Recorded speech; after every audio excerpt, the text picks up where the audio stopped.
रक्षा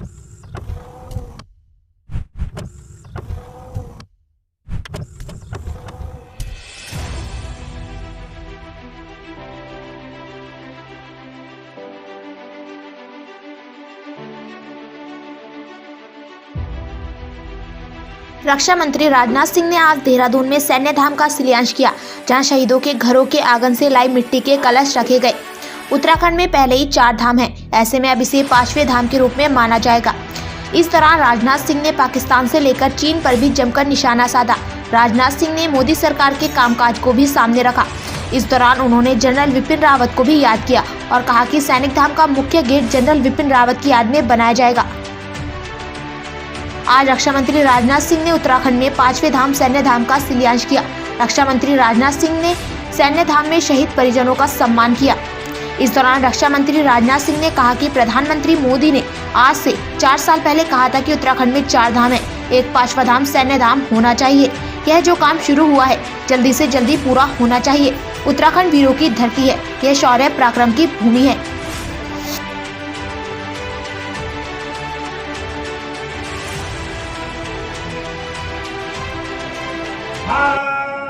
माता की जय। सब जोर से बोलो। मैं बोलूंगा शहीदों का सम्मान, आप बोलोगे राष्ट्र का सम्मान। शहीदों का सम्मान, शहीदों का सम्मान, राष्ट्र का सम्मान, शहीदों का सम्मान, राष्ट्र का सम्मान। मैं चंद पंक्तियां उन वीरों के जिन्होंने देश की रक्षा पर अपने प्राणों की आहुति दी समर्पित करते हुए अपनी बात शुरू करूंगा। सरहद पर खड़े रखवालों को, इस देश के पहरेदारों को दिल से मेरा सलाम है, दिल से मेरा सलाम है। ये देश चैन से सोता है जब वह पहरे पर होता है। जो आंख उठाता है दुश्मन तो वो जान अपनी वो खोता है। उसकी वजह से सुरक्षित ये सारा आह्वान है। मेरे दिल से वीरों को बारंबार सलाम है, बारंबार सलाम है, बारंबार सलाम है। आज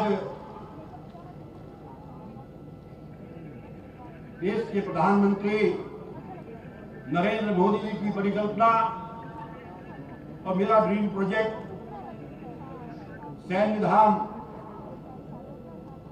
के भूमि पूजन के शुभ अवसर पर आज के कार्यक्रम के मुख्य अतिथि जन जन के नेता, भारत सरकार में रक्षा मंत्री, मेरे बहुत ही आदरणीय, जिनका आशीर्वाद युवा मोर्चे से लेकर आज तक लगातार मुझे मिल रहा है, परम श्रद्धेय राजनाथ सिंह जी, इस प्रदेश के सैनिक पुत्र, युवा मुख्यमंत्री, जिसकी देखरेख में इस सैन्य धाम का निर्माण हो रहा है, ऐसे पुष्कर सिंह धामी जी, हमारे रक्षा राज्य मंत्री, पूर्व अध्यक्ष, पूर्व नेता प्रतिपक्ष अजय भट्ट जी, हमारे पार्टी के बहुत ही सम्मानित अध्यक्ष परम आदरणीय मदन कौशिक जी, विधानसभा के बहुत ही सम्मानित अध्यक्ष आदरणीय प्रेम अग्रवाल जी, इस प्रदेश के पूर्व मुख्यमंत्री, पार्टी के भी दायित्व पर रहे ऐसे हमारे वरिष्ठ नेता त्रिवेंद्र सिंह रावत जी, टिहरी लोकसभा क्षेत्र की हमारी बहुत ही लोकप्रिय सांसद माला लक्ष्मी शाह जी, यहां पर मंच पर आसीन मेरे सभी सहयोगी माननीय विधायकगण, जिला पंचायत की सम्मानित अध्यक्षा जी, देहरादून के मेयर जी, जिला पंचायत के उपाध्यक्ष। रक्षा मंत्री राजनाथ सिंह ने अपने संबोधन में प्रधानमंत्री की उपलब्धियों को गिनाया। मुख्यमंत्री पुष्कर सिंह धामी की तारीफ की। राजनाथ सिंह ने पड़ोसी देशों को भी 2 टूक चेतावनी दी। रक्षा मंत्री ने अपने संबोधन में पाकिस्तान पर निशाना साधते हुए कहा कि पड़ोसी देश कुछ ना कुछ नापाक हरकतें करता रहता है। हम दुश्मन को इस पार ही नहीं उस पार भी जाकर मार सकते हैं। अब यह काम करना है। मुझे जो यह बताया गया है कि 5 वर्षों में इन लोगों ने जो केंद्र सरकार के द्वारा 1 लाख करोड़ रुपए की जो परियोजनाएं स्वीकृत की थी, उन पर जो है तेजी से काम भी प्रारंभ कर दिया है। इस बात की भी मुझे जानकारी प्राप्त हुई है। यानी विकास की दृष्टि से यह उत्तराखंड राज्य अब तेजी से आगे बढ़ रहा है। दिल्ली इकोनॉमिक कॉरिडोर शिलान्यास यह भी हुआ है। और सबसे बड़ी बात मैं कहना चाहता हूं, ऑल वेदर रोड जो यह बनी है, इसका सामरिक दृष्टि से भी बहुत महत्व है। हमारे सेना के जवान यदि कहीं आना जाना चाहते हैं तो ठीक तरीके से जा सकते हैं। सीमा पर जाना चाहते हैं, किसी प्रकार की का कोई व्यवधान नहीं पैदा होगा, क्योंकि सीमा पर रहने वाले जो हमारे नागरिक हैं, हम उनको अपना स्ट्रेटेजिक एसेट मानते हैं। सीमा की सुरक्षा की दृष्टि से उनकी भी उतनी ही अहमियत है जितनी कि हमारी सेना के जवानों की अहमियत होती है। यह महत्व है। बहनों भाइयों, उत्तराखंड का जहां तक सवाल है, नेपाल और तिब्बत, यह सीमाएं इससे लगती हैं। नेपाल का जहां तक प्रश्न है, नेपाल के साथ हमारी रोटी बेटी के रिश्ते हैं, नेपाल के साथ हमारे सांस्कृतिक रिश्ते हैं।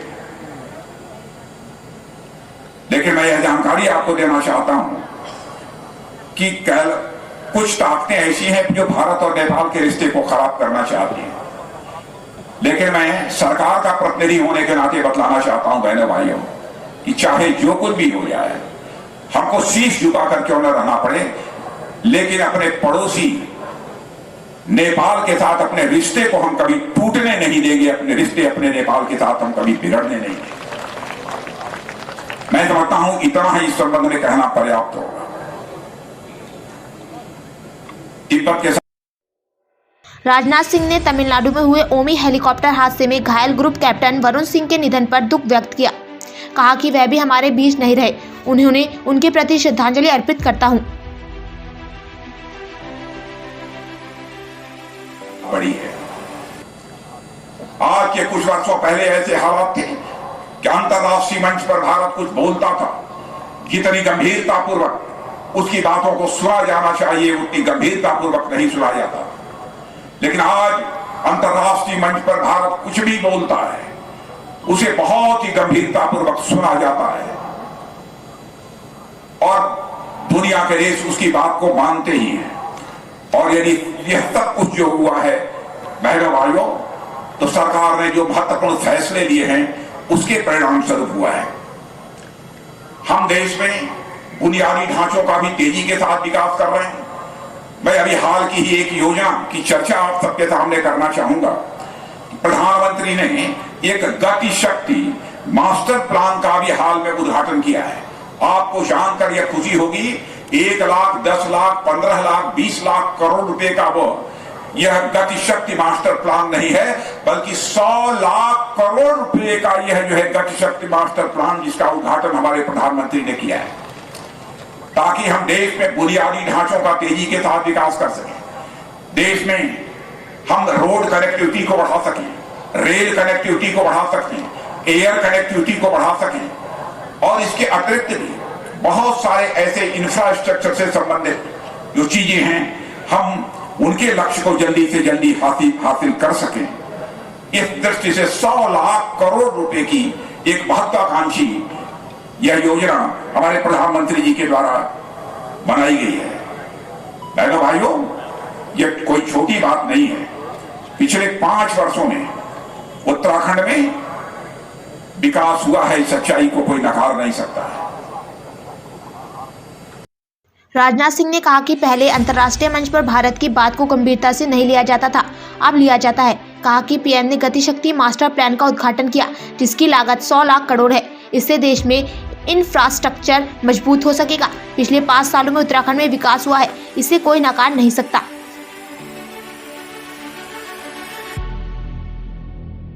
अपेक्षा तेजी के साथ बहनों भाइयों यह हो रहा है और मुझे खुशी है कि 1734 जो शहीद परिवार हैं, उन परिवारों के आंगन की मिट्टी लाकर अब इस उत्तराखंड में सैन्य धाम बनेगा। मेरे बहनों भाइयों, यह कोई छोटी बात नहीं है। शहीद कौन होता है? जिसका मन बड़ा होता है, जो निडर होता है और जिसके अंदर राष्ट्रीय स्वाभिमान की प्रबल भावना होती है, वही शहीद हो सकता है। बहनों भाइयों का देश की सुरक्षा के लिए अपना सर्वस्व न्यौछावर कर सकता है। सेना में भी जो भर्ती होते हैं उनके अंदर भी ये तड़पण होती है कि देश की सुरक्षा के लिए यदि आवश्यकता पड़ी तो हम अपना बलिदान देने में रंच मात्र भी हिचकेंगे नहीं। ये भाव मन में सजो कर तब वो सेना में भर्ती होते हैं। और ये छोटे मन के लोग यह काम नहीं कर सकते, बड़े मन के लोग ही इसलिए काम कर सकते हैं। और जैसा मैंने कहा कि जिसके अंदर राष्ट्रीय स्वाभिमान की प्रबल भावना होगी वही यह काम कर सकता है। मैं आपको याद दिलाना चाहता हूं, जब भारत में ब्रिटिश हुकूमत थी, एक 14 साल, 16 साल, 18 साल के जवानों ने हंसते हंसते फांसी के फंदे को चुन लिया था। वो कौन सी भावना थी? वो राष्ट्रीय स्वाभिमान की भावना थी। मैं याद दिलाना चाहता हूं चंद्रशेखर आजाद की 26 साल की जवानी थी।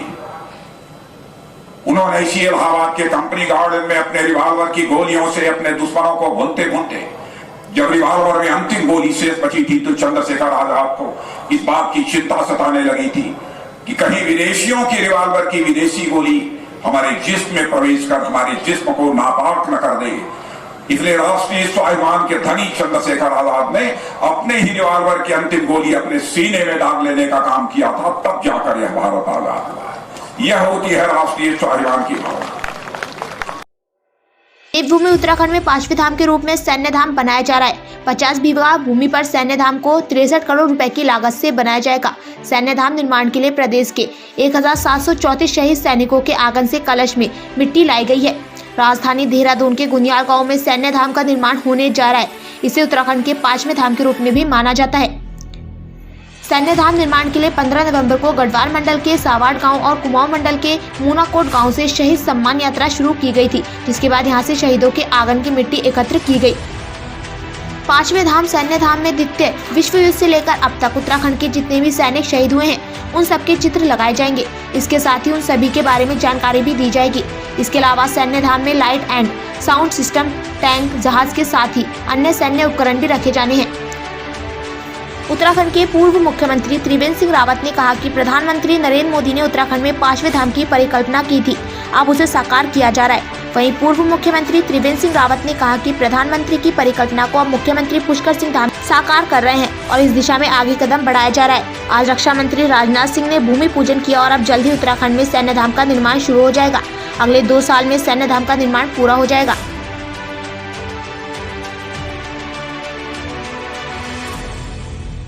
यहाँ पे सैन्य धाम की शुरुआत की गई थी, किस तरह की परिकल्पना थी और किस तरह का सैन्य धाम यहाँ पे देखने को मिला? देखिए, माननीय प्रधानमंत्री जी जब 2019 में देहरादून में आए थे तो उन्होंने कहा था कि देहरादून में 4 धाम नहीं बल्कि 5वां धाम भी है और वो 5म धाम सैन्य धाम है। उसी में से ये प्रेरणा मिली थी कि हमको अपने जितने भी शहीद सैनिक हैं उनकी स्मृति में एक भव्य स्थान बनाना चाहिए और उसी में से जो सैन्य धाम है इसकी शिलान्यास किया गया था 23 जनवरी यानी कि नेताजी सुभाष चंद्र बोस के जन्मदिन पर जनवरी 21 में, और आज उस काम को आगे बढ़ाने का काम हमारे मुख्यमंत्री जी कर रहे हैं, धामी जी, और माननीय राजनाथ सिंह जी ने आज उसके लिए भूमि पूजन किया है। एक भव्य धाम यहाँ पर बने, उसी कल्पना के साथ आज इस काम को आगे बढ़ाया है।